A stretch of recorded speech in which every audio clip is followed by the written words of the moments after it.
Welcome to another episode of Spotlight Grenada. I am getting so excited by the weeks and the months building up because there's so many Grenadians, so many outstanding citizens of our beautiful dry island state that I will be getting to chat with. And this next guest is no exception. And this one's really close to home, boy. I am so excited to get this segment started. With me today on the show is Mr. Clevroy Depo. I got to put the Depo in, Depradine. And he is going to chat a little bit about him being one of the original Wharf men, but more so about his latest publication. It's Between My Rock and a Few Hard Places, some hard places, sorry.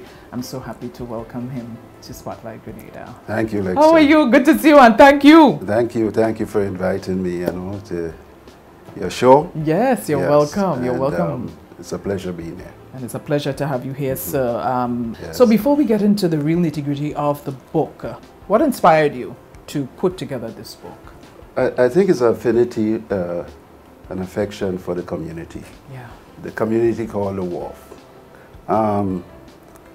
Despite the marginalization, stigmatized community by society, I was motivated to tell that story. Mm-hmm. And I said that story because all the stories it combine. It's one experience, one story. Absolutely. And it's not hard reading. It's a glimpse from the side of the carnage, looking at individuals, looking at the past, looking at where we came from. And, as the Bible says, they question whether any good thing could come out of Nazareth. Many good people came from the Wharf. Oh boy, do I know that. Boy, yeah, do I know. I know your testament to that, we already say, they shouldn't claim no other place but the Wharf, No, River Road people might have a problem with that. Well, but anyway, okay. I had to split the navel string too, right? right? I know that. But that's fantastic. Yes. And, I didn't get the opportunity to read the book in its entirety yet. Yeah, okay.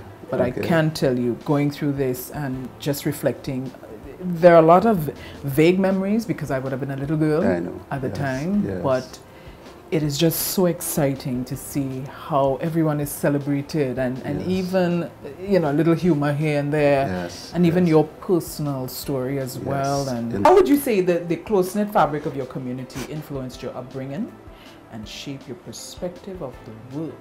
Well, it was a community. Today, the area is defined as a ghetto. When I or we, those, aged stalwarts, as I call them, were growing up, we were called many things, but we never had a ghetto on the, I would say carnage now. Later defined carnage and the Wharf. We never had a ghetto. We had a community. Not only a community, we had respect for people. The elderly, particularly the women. Marcode, Miss Thomas, Miss Braffett, and I could go on and on and on.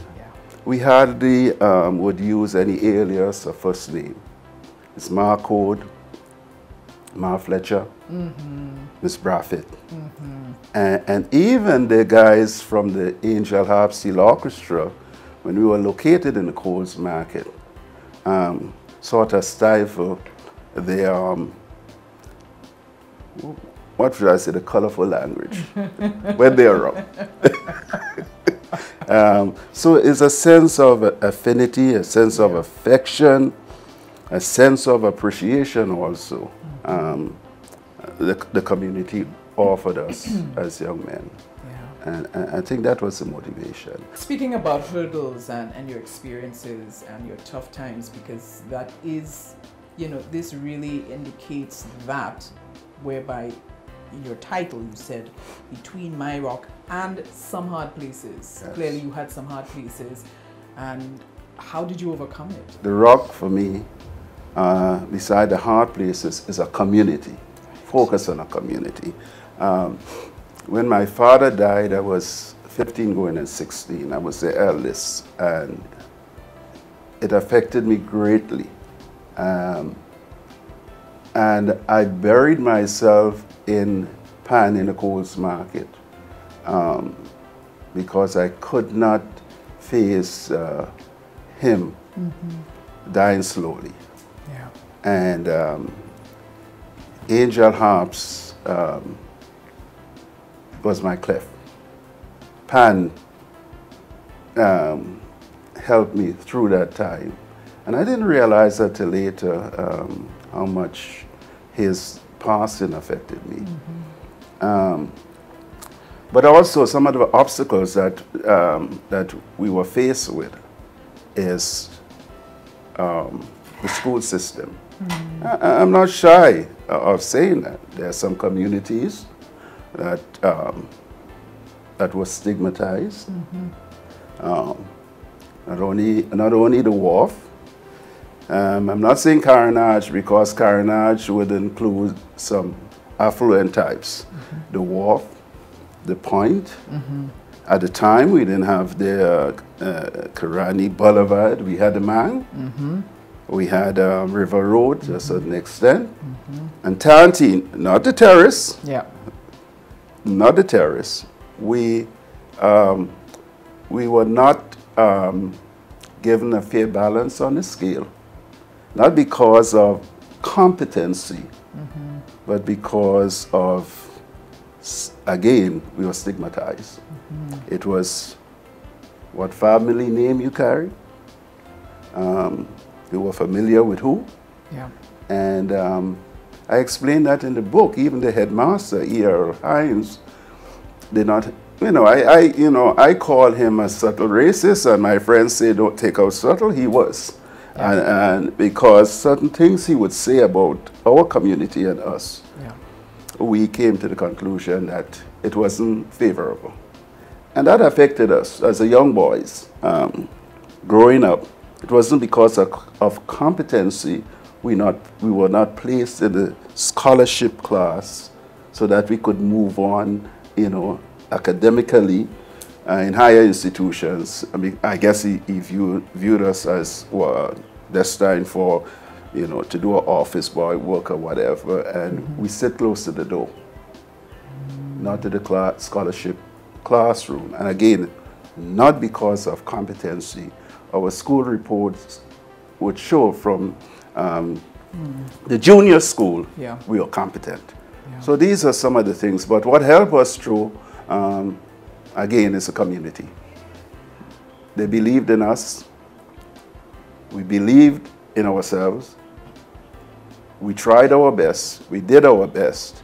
And the best now returning to Grenada to show not the end of what all happened to us. So I would say the community helped a lot.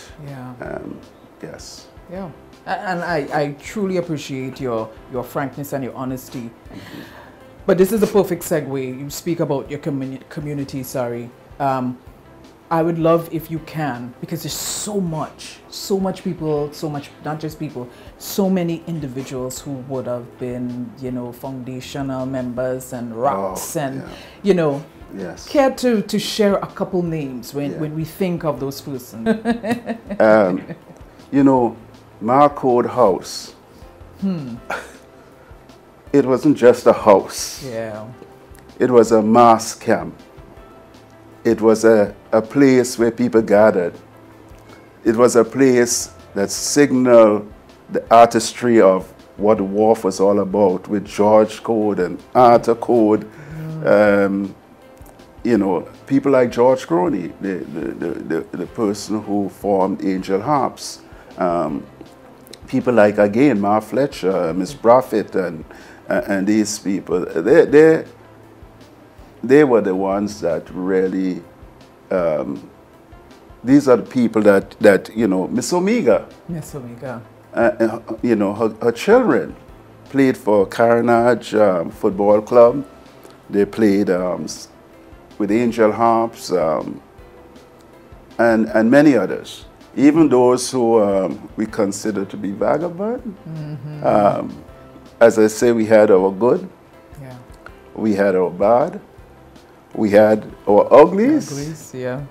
but we also had people who graduated from the University of Empire.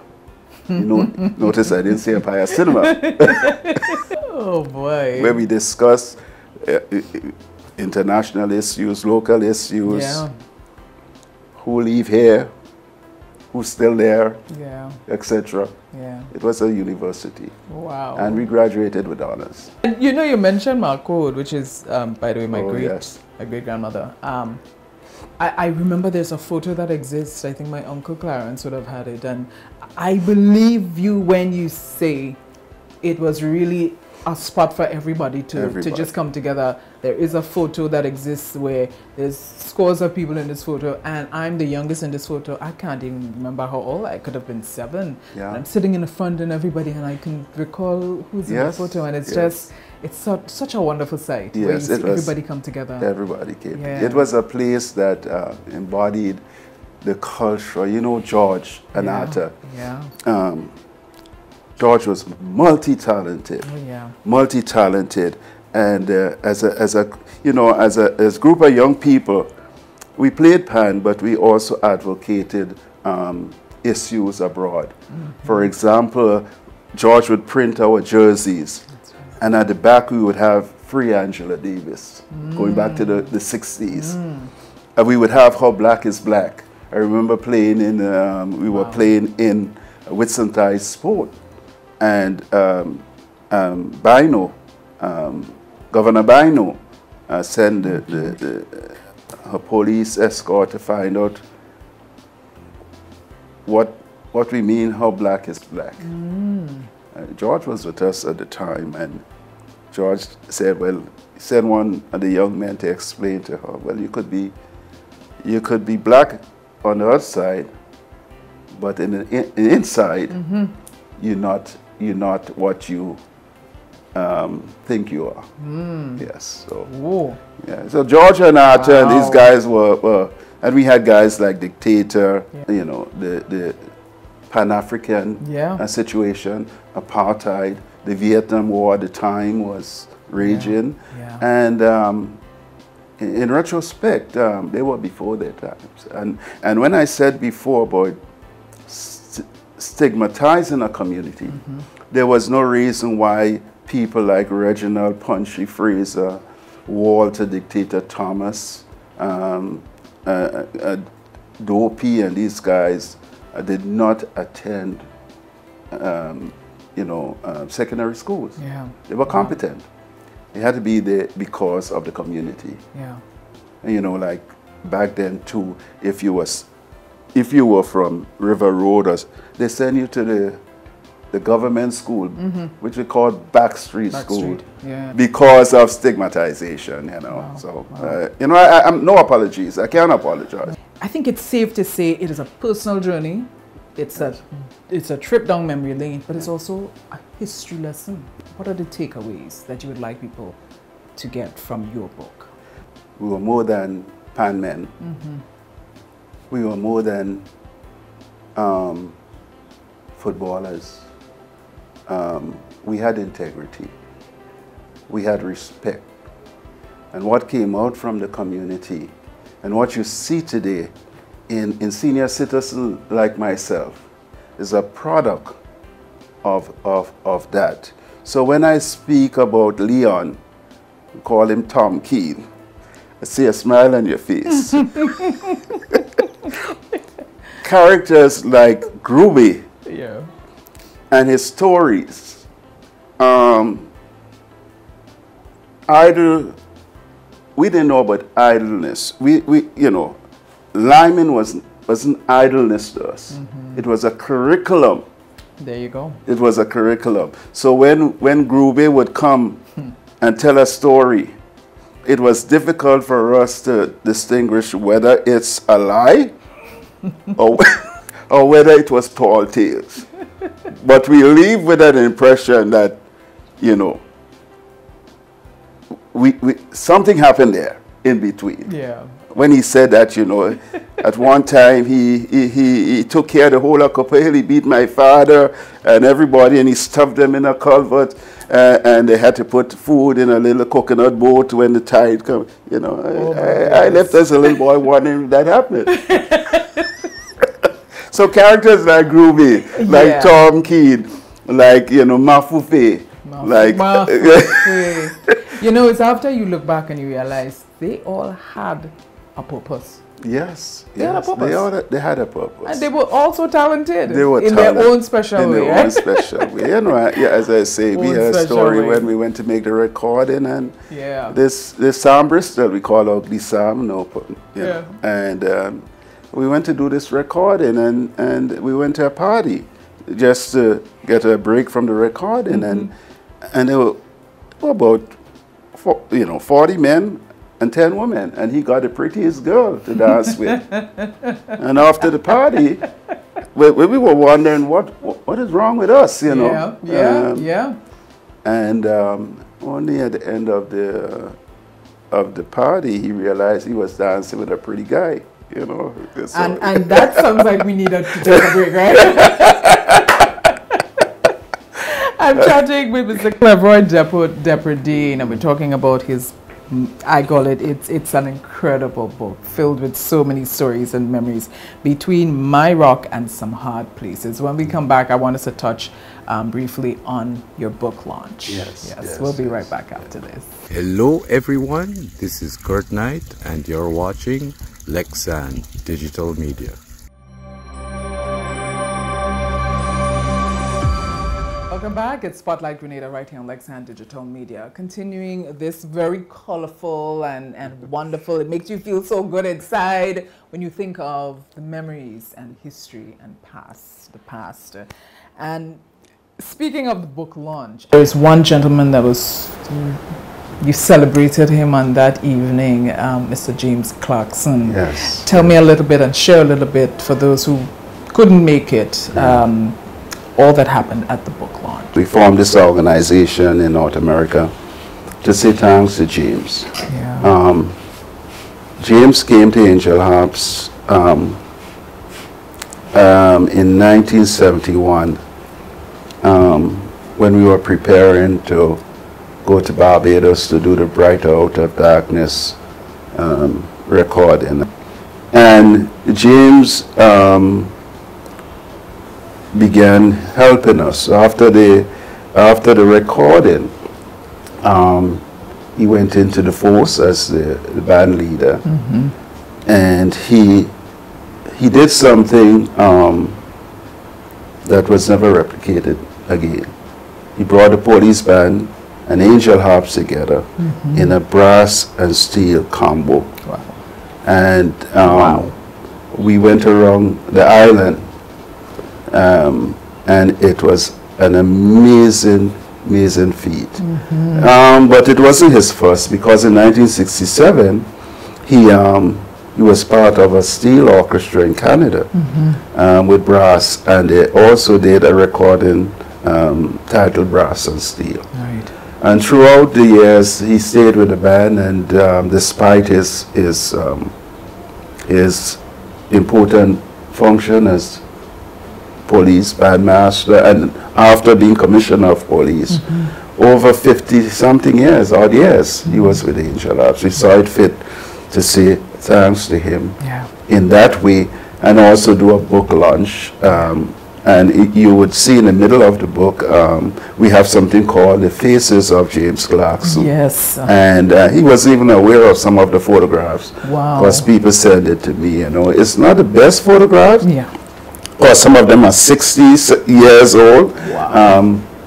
But the picture is, what, 1,000 words, whether it's faded or not. That's right. It's like life, That's you know. Right. That's it's right. like life. That's right. And but James, and we are now seeking to, we submitted papers for him for honorary doctorate in music. Wow. We did it through SGU.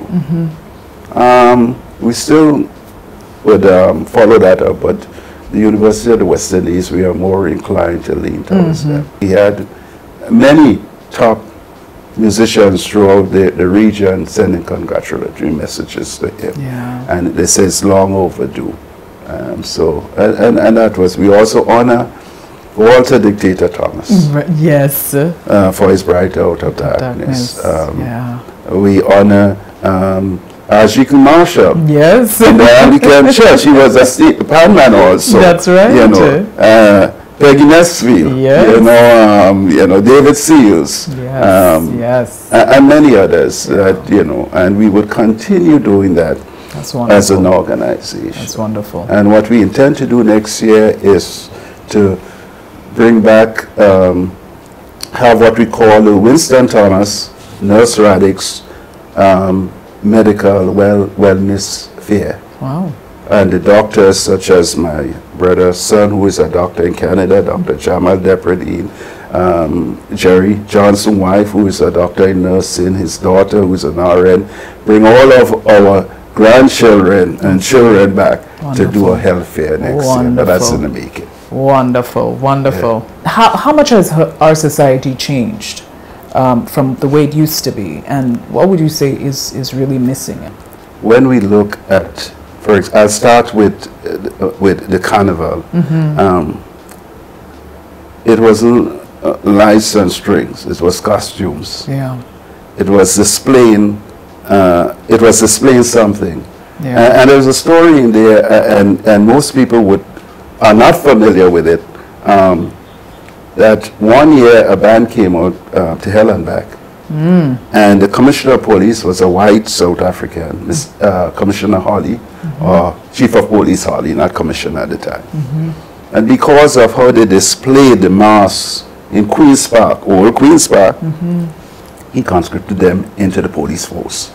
They became detective, firemen, without training, and he just brought them in because of, and you know, that's the way. In terms of steel band, the last steel band festival we had was in 1969, where Angel Harps won that festival. Classical piece, test piece, calypso. In terms of mass on the whole, it's you know, in the book, there's something called a question asked. What mass come to? Well, you know, in terms of the vibrancy of the community, we are guilty of that because we migrated. So there's no sense of community again. River Road, I must give them credit, and St. Paul's to a certain extent, still have a community that they could lean on. And I see Chenny making strides, and I applaud him for that. We are trying to do that again. You don't have a sense of community. People are spread out, and you know, commitment is scarce. So I think the changes that I'm seeing, I can't argue with it. We didn't have iPod, we didn't have iPhone, we had iMan, and you know, we strived on that. Yes. And as I said, you know, Lyman wasn't idleness, it was a curriculum. And we built from there. Yes. I always tell Arthur too, and the old guys, because I was not originally in Shell House. I came from Panasonic. Yes. And in 1969, Angel Labs and Panasonic had a problem. I don't know. I didn't care. We didn't care. We were young men, and we thought we were the best. And they brought us down to George Street. You know where George Street is? No. Oh, my goodness. Where's George Street? That's between the lime factory and Lahey House. The lime factory and Lahey House. There's a passage going into the... Yeah. I would call that an alley instead of a street, but I guess it was a street. We call it George Street. Oh, you see that? And Angel House were in the Coles Market. Right. 69, and Panasonic in George Street. And we put a lick in on Angel House. In 1969, that's February, March, and by mid-March, the both bands came together, went to festival in 69 in Reno Cinema. And from then it became the best and the sweetest bands in Grenada. Wow, wow, wow. I know there's a part in the book you mentioned your mother told you about writing. Yeah. Stop telling stories. The stories, and start yeah, writing. yeah. And as it relates to your mother's advice, what would you say is, you know, one, the best advice you've ever received as a young man, and what advice can you give to aspiring authors who, you know, who want to dig deep and unpack, but in a way that could, you know, capture the reader, the true stories and the memories. Don't dwell on it. She said, don't dwell on the negatives. Yeah. I became a man at the age of 16 because my father died, and many of us. Yeah. And you know, if you dwell on the negative, it would impede you going forward. Yeah. And my co-workers told me that too, because when I look back and where I came from, and I found myself in New York, we still are a group of guys, a community in New York from the same area. Yeah. We adopted others. But you know, out of that group, we have attorneys, you know, we have engineers, you know, I sit in boardrooms with the Commissioner of New York. And these are the things that I say, you know, from her advice that helped me to go forward. You know, we all have a story to tell. True. Tell it. Yeah. Tell the story. Forget the grammar, forget this. Tell your story. Yeah. There are other people who could put the grammar, who could put the sentences, who could put the paragraphs. Tell your story. Yeah.